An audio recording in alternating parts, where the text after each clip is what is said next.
In today's video, we're talking about 7 tips to maximize quality time in your marriage. So if that sounds good to you, let's get into it.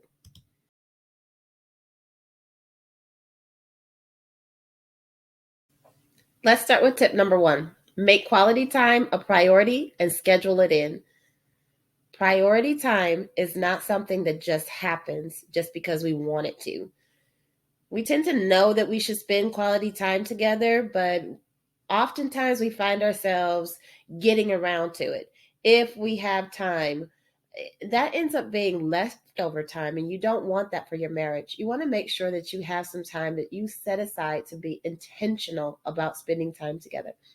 Some of you who are particularly busy, you may really need to schedule that time. A particular date night set aside can definitely do the job, but some of us don't have that luxury of having one specific time that's a date night. For example, in my household, I have 4 kids, and my husband and I often find ourselves having to figure things out based on our kids' schedule. So if you can relate, I'm right there with you. We have kids who have practices. We For sports, they have tournaments on the weekends. They have rehearsals to go to for school plays. All the things, all the time. So if you are anything like me and you have other things going on in your life, then you have to schedule that.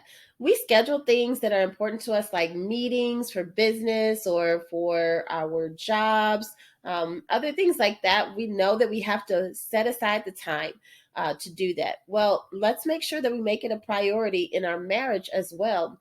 I love the idea that our marriage is such a high priority that nothing else can surpass it. So, make sure that you give yourself and your spouse that time set aside where you don't have those extra distractions. If someone else invites you to do something else, you already know I'm doing something with my spouse at that time. That gets scheduled. And when something doesn't get scheduled, then it may or may not get done, especially if you happen to be busy. So, quality time is so important. We need to prioritize it and schedule it.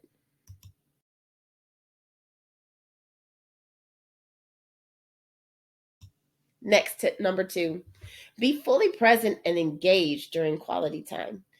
One of the things that qualifies it as quality time is that it has a lot of value. So, in order to show that your quality time has value, you need to be full on in it.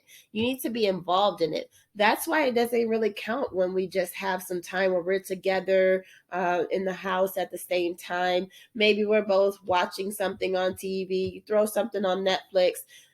Do not call that your quality time. One of you may be on your phone scrolling through social media while the other one is responding to some text messages and emails. But just because you're in the same room at the same time, that does not qualify as your quality time. Instead, when you, like we said in tip number 1, when you set aside that time that's just for the two of you, you have decided that this is what we're going to do right now. So once you're there, make sure that you're fully present, you're engaged. If you're going out to dinner, then put those phones aside. Everybody else can wait because it's the two of you right now. You're going to talk to each other, use some of those conversation starters if that helps. Whatever you need to do to make sure that you are fully in and you are engaged. I'm giving you good eye contact. We're talking about all the things that are important to us, things that did get put aside because we were so busy through the week. So once we've set aside that time, we're going to be there. I am there with you. You are there with me. And it's just the two of us, and we're going to be there together. I'm fully engaged in whatever it is that we have going on. That might be bowling. That might be shooting pool. That might be at the arcade. Whatever it is that the two of you have decided to do, make sure that you are there and fully in and fully engaged, and then it will qualify as your quality time together.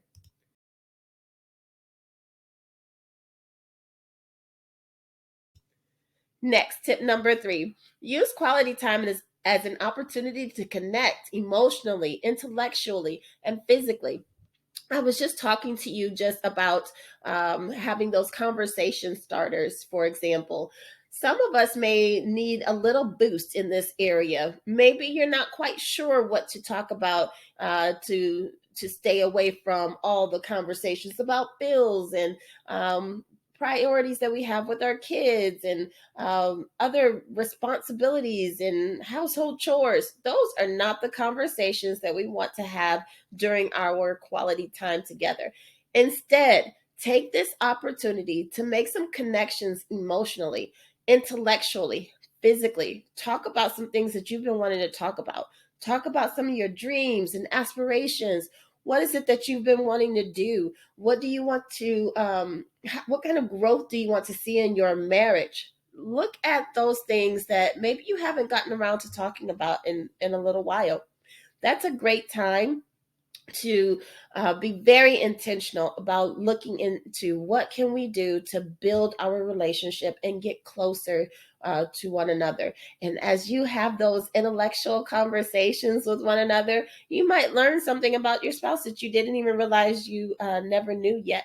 We are always learning and finding out more. My husband and I have been married for 20 years now at the time of this recording. And although we've been married for so long and there are so many things that we know about each other, I'm always learning more about my husband, and he's always learning something new about me. Why? Because we continue to grow and develop as an individual anyway. So take your quality time as that opportunity to connect so far beyond your daily responsibilities and tasks. That's not what you want your focus to be. It's just about the two of you during that quality time together.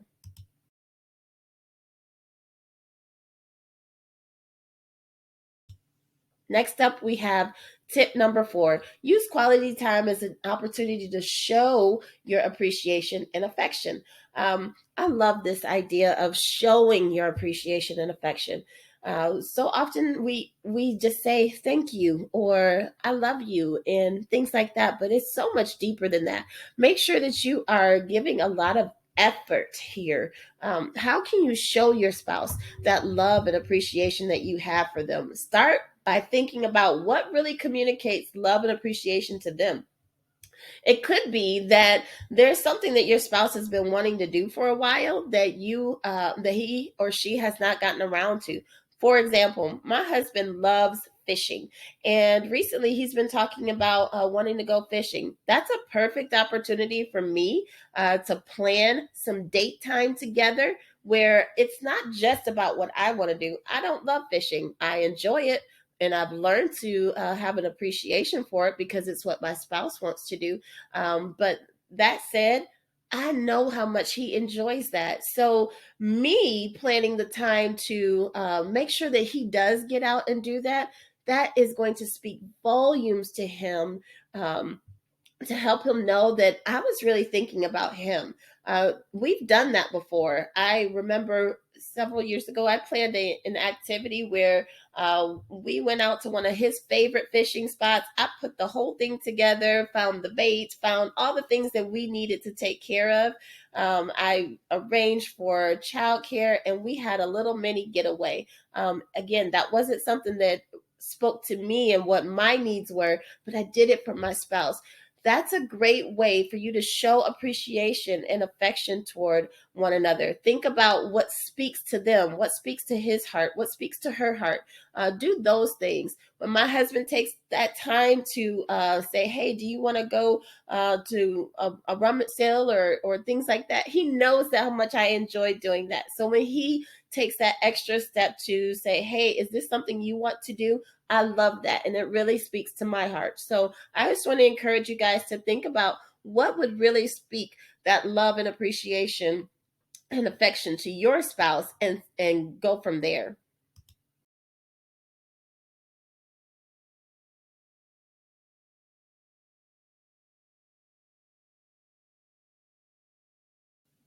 I want to take a moment right here and ask you to, if you have not yet done so, go ahead and like and subscribe if you find this content helpful to you and you feel like you have found some value in this. I also want to ask you to consider sharing this material with a friend or a family member, someone else who might find this beneficial in their own marriage.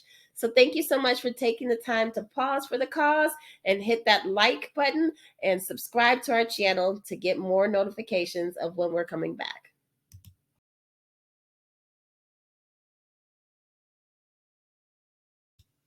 Next up, we have tip number 5. Find activities that you can both enjoy doing together. Activities that you both enjoy, that might be from having a conversation that the two of you discuss. What is it that you haven't tried yet? Maybe it's something that you've been wanting to do and you just haven't given it a shot.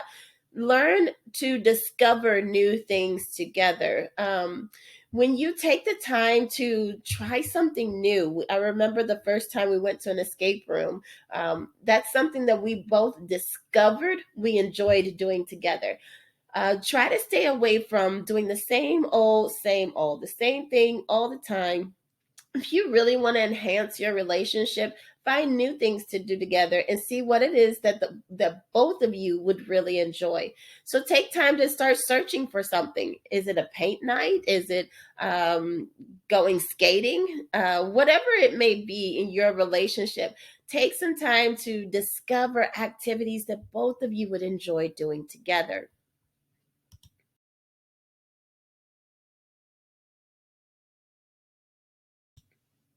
Next up, tip number 6. Try something that you wouldn't do on your own just because your spouse enjoys it. So, I just finished talking about fishing for my husband and me showing my love and appreciation because it was something that he's been wanting to do and hasn't scheduled time to do it for himself. But in addition to that, maybe there's something that he has been wanting to try that both of us could give a try, but maybe I'm not quite as interested in it. That's okay. If it's something that your spouse might enjoy, give it a shot. I encourage you to step outside of your comfort zone, step into some things that will show that how much you care about someone else by doing things that maybe you wouldn't prefer to do. I try to encourage our children to do this at home also. When you have siblings, sometimes the older ones, as they get older, they don't necessarily spend the same time together with their younger siblings as they once did. But I try to encourage them to be mindful of how much your younger siblings look up to you and want to do something that they want to do something, but maybe it's not your favorite, but you do it for them. So do something that is something you wouldn't do on your own, but you do it for your spouse because that's what they want to do. So I encourage you to think about those things. Ask. If you're not sure what to do, you don't have to come up with all of these ideas on your own. Ask your spouse, what's something that you'd really like to do that you thought maybe I wouldn't want to do? Ask, find out, and see if it's something you can do together.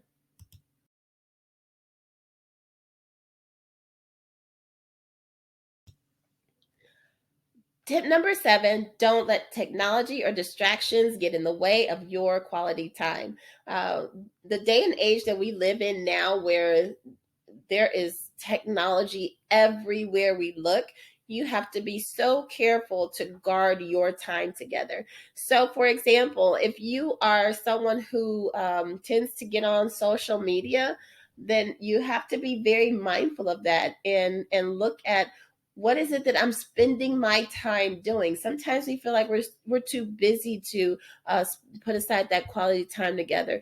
But if you reflect on some of the things that you do spend your time on, you might be surprised how much time you actually have. So think about that. What is it that you've been giving your time to? And if it's something that is not connected with your spouse, then you need to rethink that.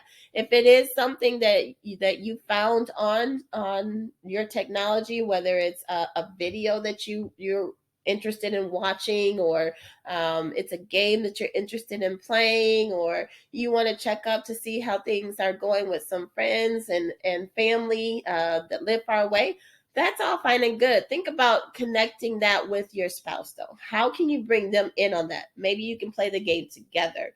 Um, That doesn't mean that it has to be every time, but you just want to make sure that when it's your quality time together, that it truly is free of distractions, including checking all your emails and checking all your text messages. Your time should not be infringed on by technology. Technology is great and it has its place, but let's make sure that we don't allow it to step in the way of our own romance and our time together.